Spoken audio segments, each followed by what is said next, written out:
नमस्कार दोस्तों, आज की इस वीडियो में आपका स्वागत है। आज की इस वीडियो में हम देखते हैं कोशिका के बारे में, यानी कोशिका क्या है, उसके बेसिक जो भी इंफॉर्मेशंस होते हैं, बेसिक क्या होता है और उसके बहुत सारे कोशिकांग होते हैं। उन कोशिकांगों के बारे में आज की इस वीडियो में देखेंगे, ठीक है। तो इसमें देखते हैं सबसे पहले इसका बेसिक बात कि कोशिका का वैज्ञानिक नाम यानी कि साइंटिफिक नेम ऑफ सेल क्या होता है, उसे बोलते हैं साइटो बोलते हैं। क्या बोलते हैं? साइटो। यानी कोशिका का वैज्ञानिक नाम बोला जाए तो वो होता है साइटो, ठीक। और साइटो का अगर अध्ययन कीजिएगा तो उसको बोलेंगे साइटोलॉजी, यानी स्टडी ऑफ सेल या कोशिका का अध्ययन जो कहलाएगा वो आपका साइटोलॉजी कहलाएगा, ठीक। उसके बाद क्वेश्चन आता है कोशिका की खोज के बारे में कि कोशिका को सबसे पहले किसने खोजा था। तो सबसे पहले कोशिका को खोजने वाले जो वैज्ञानिक थे उनका नाम था रॉबर्ट हुक, ठीक है। और रॉबर्ट हुक ने 1665 ईस्वी में मृत कोशिका की खोज की थी, ठीक।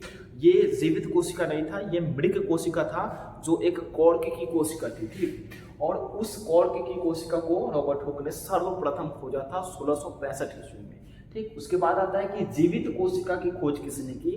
तो जीवित कोशिका की खोज की दोस्तों की थी, जीवित कोशिका की खोज एंटोनी वॉन लीeuwenhoek ने, ठीक है। यानी एंटोनी वॉन लीeuwenhoek ने सबसे पहले जीवित कोशिका की खोज की थी, ठीक। उसके बाद में आता है कोशिका सिद्धांत किसने दिया था, यानी कि सेल थ्योरी देने वाले वैज्ञानिक कौन थे। तो वो दो वैज्ञानिक थे, उनका नाम था स्लाइडेन और दूसरे का नाम था स्वान, ठीक है। और स्लाइडेन और स्वान नामक दो वैज्ञानिकों ने कोशिका सिद्धांत दिया था, ठीक है। इससे क्वेश्चन आता है। क्वेश्चन उसके बाद आ सकते हैं कि सबसे छोटी कोशिका कौन है, सबसे बड़ी कोशिका कौन है। तो इसमें देखते हैं सबसे छोटी कोशिका की बात करें तो वो होता है माइकोप्लाज्मा, ठीक। सबसे छोटी कोशिका होता है माइकोप्लाज्मा। और माइकोप्लाज्मा से एक और क्वेश्चन आता है कि माइकोप्लाज्मा सांस नहीं लेता, मतलब खुद वो ऐसा ऑर्गेनिज्म है जो खुद से सांस ले नहीं सकता, ठीक। तो क्वेश्चन आता है कि वो ऐसा कौन सा ऑर्गेनिज्म है जो सांस नहीं लेता है, तो वो होगा आपका माइकोप्लाज्मा, ठीक। नेक्स्ट आता है सबसे बड़ी कोशिका की बात करें तो सबसे बड़ी कोशिका आपका है शुतुरमुर्ग के अंडे की कोशिका। सबसे बड़ी कोशिका जो होता है वो शुतुरमुर्ग के अंडे की कोशिका होता है, ठीक। उसके बाद में मानव में बात करें कि मानव में सबसे छोटी कोशिका, सबसे बड़ी कोशिका और सबसे लंबी कोशिका कौन कौन सी है। तो सबसे छोटी कोशिका है स्पर्म यानी कि शुक्राणु की कोशिका, जो सिर्फ मेल में पाया जाता है। मानव में मेल फीमेल दोनों आ जाएंगे और उसमें मेल में पाया जाएगा सबसे छोटी कोशिका होगी वो होगी स्पर्म, ठीक है। उसके बाद क्वेश्चन आएगा कि सबसे बड़ी कोशिका कौन है मानव में। तो सबसे बड़ी कोशिका का नाम होता है ओवम यानी कि अंडाणु, और वो सिर्फ फीमेल में पाया जाता है, मेल में नहीं पाया जाता, ठीक। यानी मानव में कहा जा सकता है कि सबसे बड़ी कोशिका कौन है, तो ओवम यानी कि अंडाणु, ठीक। उसके बाद क्वेश्चन आता है कि मानव में सबसे लंबी कोशिका कौन सी है। तो सबसे लंबी कोशिका मानव में बोला जाए तो वो होता है न्यूरॉन सेल यानी कि तंत्रिका कोशिका, ठीक। और ये जो होता है सबसे लंबी कोशिका। लंबी और बड़ी में अंतर है कि लंबी जो है ये लंबाई में बड़ी होती है, और ये बड़ी का मतलब होता है बड़ा आकार ही बड़ा होता है उसका, ठीक। उसके बाद में अब समझते हैं थोड़ा कोशिका के बारे में। कोशिका क्या है, क्वेश्चन है कोशिका क्या है, क्वेश्चन समझेंगे थोड़ा सा। कोशिका क्या है, तो कोशिका किसी भी सजीवों की संरचनात्मक और क्रियात्मक इकाई को कोशिका कहते हैं। मीन्स कि किसी भी कोशिका की स्ट्रक्चरल एंड फंक्शनल यूनिट को हम बोलते हैं सेल बोलते हैं, ठीक है। और कोशिका जो है संरचनात्मक का मतलब होता है कि वो किसी भी सेल, किसी भी मतलब बॉडी का वो फॉर्मेशंस करता है। मान लीजिए कोई ऑर्गेनिज्म है, उसके जो सेल्स होंगे, अंदर में बहुत सारे सेल्स होंगे, बहुत सारे सेल्स मिलकर ऊतक बनाते हैं, और बहुत सारे ऊतक मिलकर उसका अंग बनाते हैं, बहुत सारे अंग मिलकर अंग तंत्र बनाते हैं, और बहुत सारे अंग तंत्र मिलकर शरीर का निर्माण करते हैं। इसलिए कोशिका को संरचनात्मक इकाई बोला जाता है, ठीक। उसके बाद आता है कि क्रियात्मक इकाई क्या है। तो कोशिका का जो सबसे छोटा अंग है शरीर का सबसे छोटा अंग है वो है आपका क्या चीज़, वो कोशिका है। और छोटा जो अंग है अपना काम स्वयं कर सकता है, उसके अंदर बहुत सारे कोशिकांग होते हैं, वो अपना एनर्जी भी बना सकता है, वो सांस भी ले सकता है, वो उसके बाद में ट्रांसपोर्टेशन का भी वर्क कर सकता है, उसके अंदर सभी काम हो सकते हैं कोशिका के अंदर, इसलिए उसे क्रियात्मक इकाई भी बोला जाता है। दोस्तों आगे देखते हैं कि इसमें थोड़ा सा समझते हैं कि कोशिका जनरली कोशिका को कैसे समझा जाए। तो जैसे मान लिया आपके घर को बनाने के लिए सबसे पहले ईंट की आवश्यकता होती है, और छोटे छोटे बहुत सारे ईंट मिलकर दीवार बनते हैं, और बहुत सारे दीवार मिलकर आपका एक कमरा तैयार हो जाता है, यानी एक रूम तैयार हो जाता है। उसके बाद में बहुत सारे रूम को मिलाकर एक घर तैयार होता है। उसी प्रकार से मान लेते हैं ईंट को, मान लेते हैं कोशिका, बहुत सारी कोशिका मिलकर उत्तक का निर्माण करेंगी, उत्तक जो मिलेंगे अंग का निर्माण करेंगे, और अंग मिलकर क्या चीज़ बनाएंगे, शरीर, एक मानव का शरीर का निर्माण या किसी भी ऑर्गेनिज्म के शरीर का निर्माण करते हैं। ठीक है, इसके बाद समझते हैं थोड़ा सा कोशिकांग के बारे में। कोशिकांग का अर्थ होता है कोशिका का अंग, यानी कि कोशिका के अंदर में जो अंग होता है उसे कोशिकांग कहते हैं। ठीक है, तो कोशिका के अंग में बहुत सारे, कोशिका के अंदर बहुत सारे छोटे छोटे अंग पाए जाते हैं। उसमें सबसे पहले हम देखते हैं कोशिका झिल्ली का होता है। कोशिका झिल्ली दोस्तों क्या होता है, तो वो कोशिका के बाहरी जो लेयर होता है, बाहर में जो एक थैलीनुमा संरचना होता है, उसी संरचना को हम बोलते हैं कोशिका झिल्ली।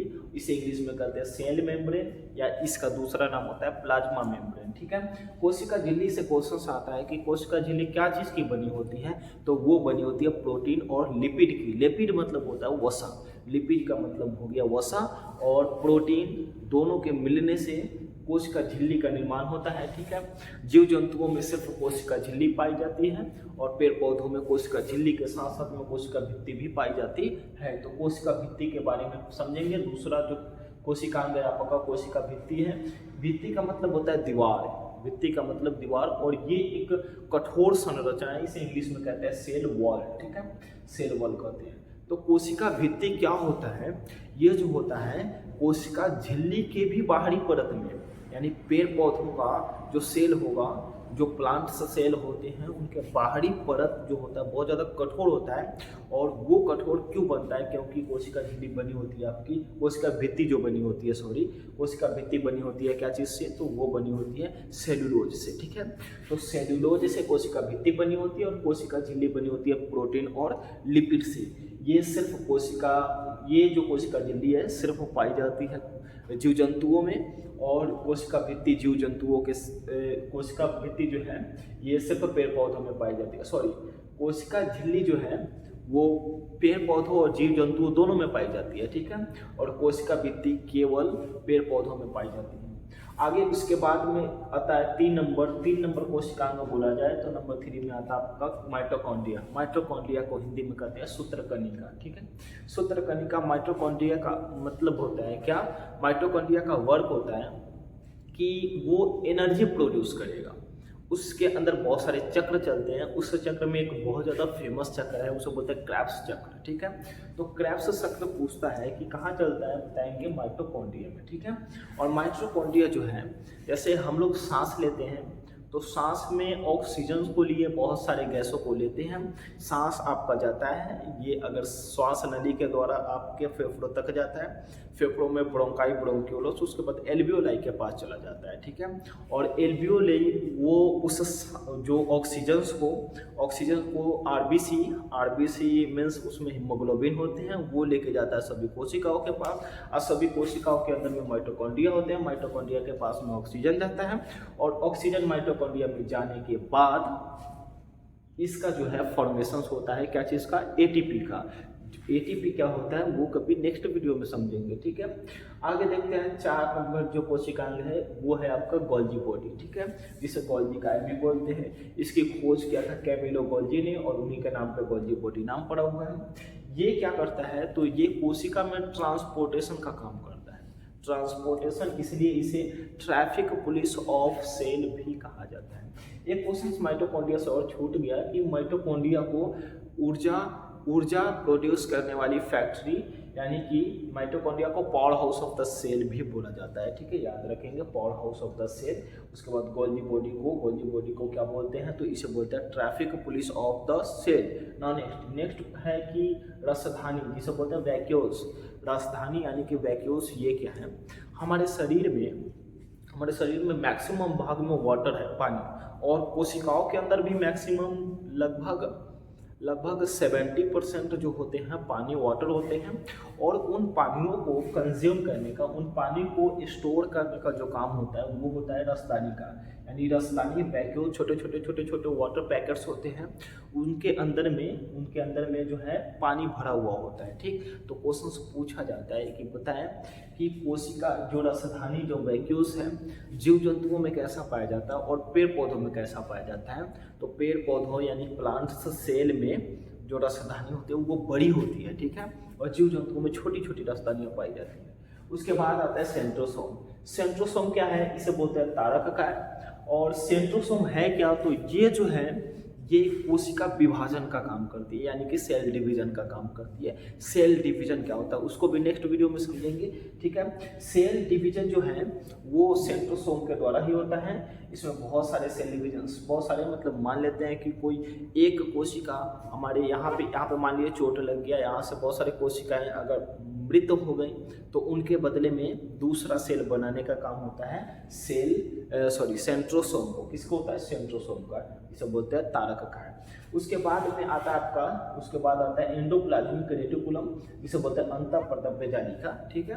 तो एंडोप्लाज्मिक रेटिकुलम जो होता है ये इसका काम है प्रोटीन बनाना, और उसके बाद में प्रोटीन बनाना, और उसके बाद में एक और इसका काम होता है वसा का भी फॉर्मेशन करना है।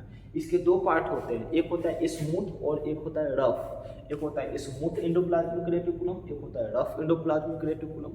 स्मूथ जो एंडोप्लाज्मिक रेटिकुलम होता है उससे वसा का फॉर्मेशन होता है, उससे वसा बनता है, ठीक। वसा यानी कि लिपिड, यानी कि उसे बोल सकते हैं चर्बी बोल सकते हैं, ठीक है, ये बनता है। और जो रफ एंडोप्लाज्मिक रेटिकुलम होता है उस पे छोटे कोशिकांग पाए जाते हैं, जिसे बोलते हैं राइबोसोम। सबसे छोटा कोशिकांग, किसी कोशिका के अंदर का सबसे छोटा कोशिकांग कौन होता है, तो वो होता है आपका राइबोसोम, जो रफ एंडोप्लाज्मिक रेटिकुलम के ऊपर में पाए जाते हैं, ठीक है। और ये राइबोसोम का काम होता है क्या चीज़, प्रोटीन का फॉर्मेशन करना। इसलिए राइबोसोम को प्रोटीन की फैक्ट्री ऑफ प्रोटीन भी कहा जाता है, ठीक। राइबोसोम बहुत इंपॉर्टेंट टॉपिक है, बहुत इंपॉर्टेंट ऑर्गन्स है, यानी कोशिकांग है आपके किसके अंदर, कोशिका के अंदर। ये जो है प्रोटीन को बनाने का काम करता है, ठीक। उसके बाद देखते हैं अगला है आपका लाइसोसोम। लाइसोसोम इसे हिंदी में बोले तो ललन काय बोलते हैं, ठीक है। और लाइसोसोम जो है ये बहुत ही खतरनाक, कह सकते हैं बहुत ही खतरनाक ऑर्गन है, यानी कि कोशिकांग है आपके कोशिका के अंदर। इसका काम जनरली होता है, इसके अंदर ये भी एक वाटर पैकेट्स है, इसके अंदर में एक एंजाइम भरा हुआ रहता है, उस एंजाइम को कहते हैं हाइड्रोलाइटिक एंजाइम। और हाइड्रोलाइटिक एंजाइम जो है वो क्या करता है, तो वो जैसे मानिए यहाँ पे कोशिका कुछ डेड हो गई, उसके कोशिका का सफाया करने का काम इसी का होता है, यानी कोशिका को पचाता है और कोशिका को पचाकर आपके बॉडी का जो भी सफाई करने का काम इसी का होता है, ठीक है, कोशिका लाइसोसोम का, ठीक है। और लाइसोसोम को सुसाइडल बैग बोला जाता है, ठीक, यानी कि आत्महत्या की थैली। सुसाइडल बैग किसे कहते हैं, तो बोलेंगे लाइसोसोम की। इसकी खोज किया था डी डुवे नामक व्यक्ति ने, ठीक है। उसके बाद क्वेश्चन है, उसके बाद अगला टॉपिक है आपका क्या चीज, जीवद्रव्य। जीवद्रव्य होता है जिसे बोलते हैं प्रोटोप्लाज्म। जीवद्रव्य कोशिका के अंदर में जितने भी द्रव्य पदार्थ होते हैं उन सभी द्रव्य पदार्थ को एक साथ रख दें तो उसे बोलेंगे जीवद्रव्य। और जीवद्रव्य में दो द्रव्य आते हैं, एक होता है कोशिका द्रव्य और दूसरा होता है केंद्रक द्रव्य। एक होता है कोशिका द्रव्य, दूसरा होता है केंद्रक द्रव्य। कोशिका द्रव्य को इंग्लिश में कहते हैं हम साइटोप्लाज्म, और जीव द्रव्य को बोलते हैं आपका क्या चीज, जीव द्रव्य तो प्रोटोप्लाज्म हो ही गया, और केंद्रक द्रव्य को बोलते हैं न्यूक्लियोप्लाज्म, ठीक है। यहाँ पे सबसे इंपॉर्टेंट ऑर्गन्स अगर बोला जाए कोशिका के अंदर कौन है, यानी कि कोशिका का मस्तिष्क या कोशिका का कंट्रोलर बोला जाए तो वो होता है आपका केंद्रक, ठीक है। और केंद्रक जो है पूरे कोशिका में जितने भी कोशिकांग हैं, ये सभी कोशिकांग सबका अलग अलग वर्ग था, सबका अलग अलग काम था। इन सभी को अपना काम करने के लिए, उसके काम को नियंत्रित करने का काम किसी का होता है, तो वो है केंद्रक, ठीक। और केंद्रक जो है सबसे इम्पोर्टेंट मतलब क्या है, ऑर्गन है आपके कोशिका के अंदर। केंद्रक से एक क्वेश्चन आता है कि केंद्रक का खोज किसने किया था, तो इसका खोज किया था रॉबर्ट ब्राउन नामक व्यक्ति ने इसका खोज किया था केंद्रक का। केंद्रक के अंदर में केंद्रिका पाई जाती है, और उस केंद्रिका के अंदर में डीएनए, आरएनए, सेंट्रोसोम्स वगैरह पाए जाते हैं। उस सेंट्रोसोम और डीएनए आरएनए को नेक्स्ट कभी किसी वीडियो में देखेंगे इस वीडियो में। और इसमें देखते हैं कि न्यूक्लियस जो है, ये न्यूक्लियस कंट्रोलर ऑफ सेल बोल सकते हैं या ब्रेन ऑफ सेल बोल सकते हैं।